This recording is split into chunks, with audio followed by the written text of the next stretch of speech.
There are certain things companies do that make you really question the ethics and nature of those companies. Apple is one of those companies. And now Apple has a long history of, being for the consumer, caring about privacy, but also having some bad practices in China. There's a lot of things going on with Apple. And every company has its own conundrum and paradoxes of ethics and moral issues that they have to deal with. However, there are also cutthroat business practices that companies engage in that really make you realize how competitive capitalism is. And there are certain things that companies do that make you feel like capitalism is not competitive because they have too much of a monopoly on a certain market. But nonetheless, it's the nature of business, it's cutthroat, and things can get pretty rough.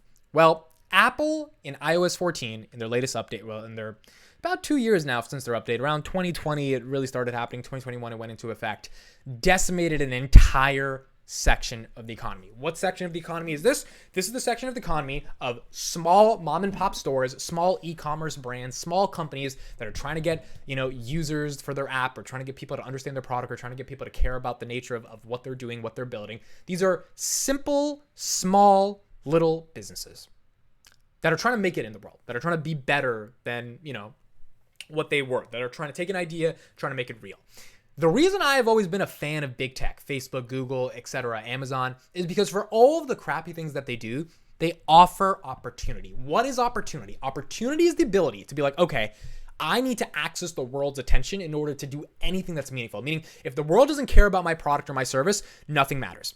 If the world doesn't know that I have a podcast, no one's going to listen. If the world doesn't know I released a book, no one's going to want to read the book. If the world doesn't have anywhere to buy that book, like Amazon, where they can get it in a couple days so that it's not that much inconvenience for them to actually buy the book and read the book so that they can come see me on tour when I go on my book tour, then they're not going to care about my content. They're not going to care about my ideas. If I build a shop to sell really big water bottles with funny words on them, and I think, look, it's a competitively different product than whatever else is in the market, and it's at a good price, and it's something that I could build my life around, and it makes me happy versus working my boring ass corporate 9 to 5, no one will buy it unless people see that it exists. The nature of our economy in today is that everyone has an attempt to be able to manifest their dreams. The only way your dreams are manifested is if there is an actual technological capacity for the world to see, or at least a slice of the world to see or care about your dreams, whether that's a product, business, podcast, whatever it may be, content. You got to get people to care. And the only way you get people to care, believe it or not, and you probably should believe it because it's the only thing that makes sense, is you have to have a centralized platform that aggregates all that attention and that gives you the ability to access that attention. Amazon, Google, Facebook are not as valuable unless they have captured billions of people's attention in one place. And they did that in a really, really interesting way, and a really, really efficient way. And the only way for you as someone who's a small person to become a bigger person, and let's say, you don't have to be as big as big tech, but you could be pretty big, is you've got to use those platforms to leverage to be able to get attention for your brand, get awareness for your product, get someone to care about what you have to say.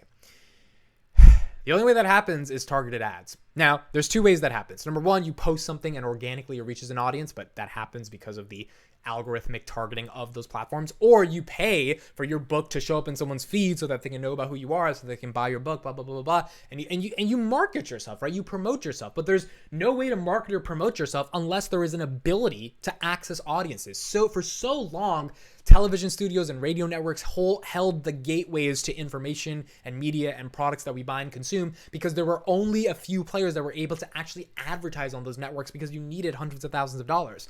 With Facebook and Instagram and Google AdWords, you can set up an ad in 2 seconds. You can start advertising in minutes you could pay a couple bucks and have a new customer.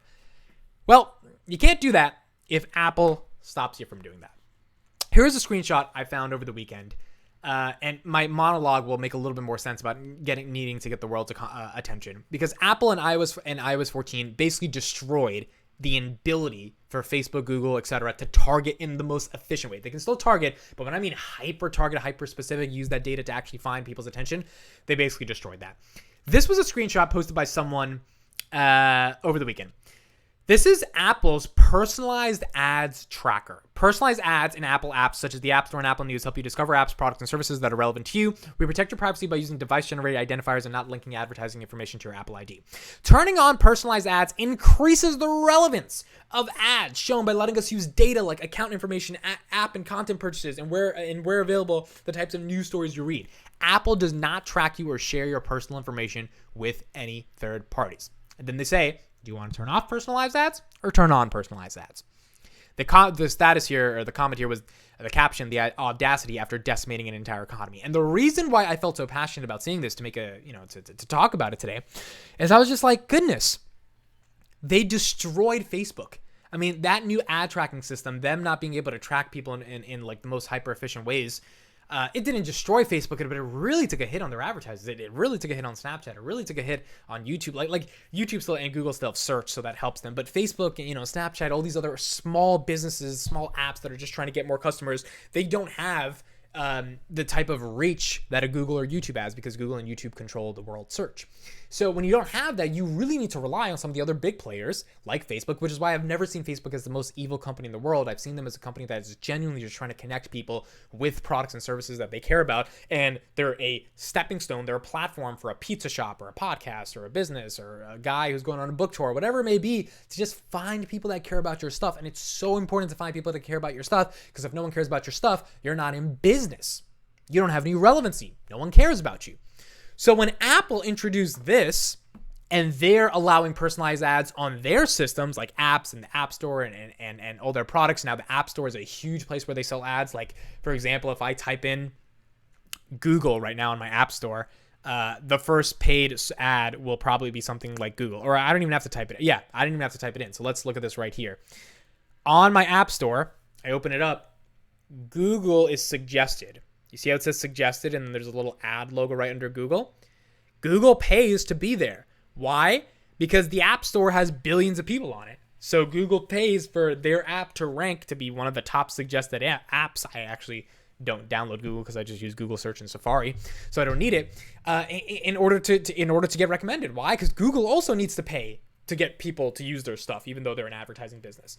So when I saw this, it was just incredible to me, because I'm like, how could Apple destroy an entire industry and then ask for people to turn on relevant ads? And by the way, think about how they're presenting this on your App Store now, or any iPhone app you download.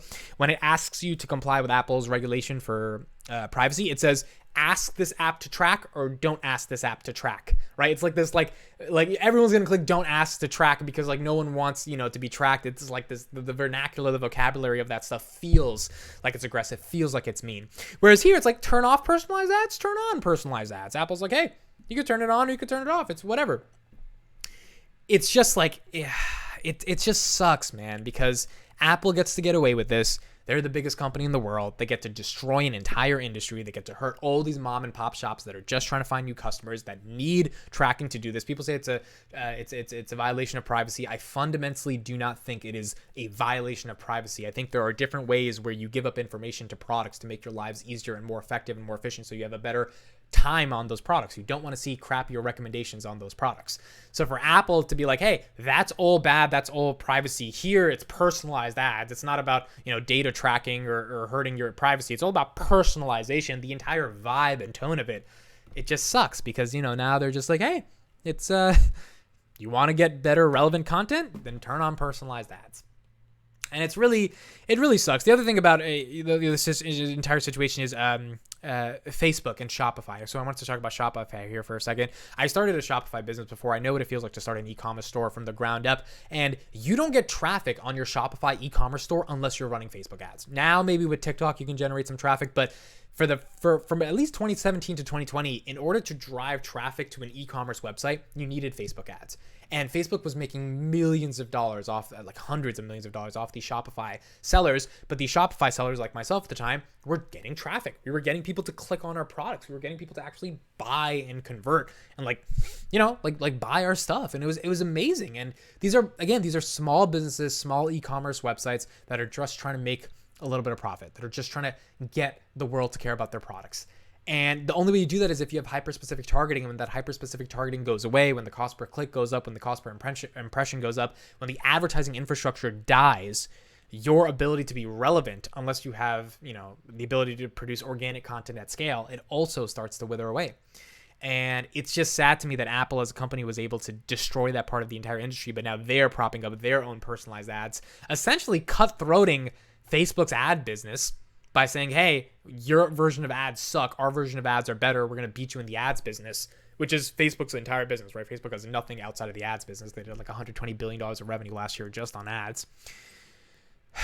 when they do that, it's rough for Facebook. And it's not that I'm not trying to like, I don't own any of Facebook stock. I'm not trying to be like, oh, Facebook. I'm just trying to say like, I, resonate a lot with the small business angle of it. And it feels sucky to own Apple stock. I mean, at one point you think it's actually a good idea to own Apple stock if they're just going to destroy all their competitors. But you're also just like, man, it's kind of sucks because the way they're pulling this off, it allows small businesses to just be destroyed and go under the rug and never have the ability to track customers and find engagement unless they go through Apple, versus them just being able to do personalization and tracking on their own. So let me know your thoughts on this. I know a lot of people hate Facebook and they're probably like Apple for doing this. I didn't appreciate this at all. This was not something that was interesting for me to see, especially as someone who cares about small businesses. And I always thought Facebook was just a way to get people discovered on a global platform that has billions of people. You don't get discovered unless you're on these platforms. These platforms are very vital because they need to centralize all that attention in order for you to have a chance to get discovered. And if you want to get discovered, there needs to be some type of targeting mechanism. If that doesn't exist, then it's a lot more harder to get discovered. So let me know your thoughts. Let me know what you think. Are you buying Apple because of this? Are you not buying Facebook because of this? Looking forward to reading comments. I'll see you guys in the next one.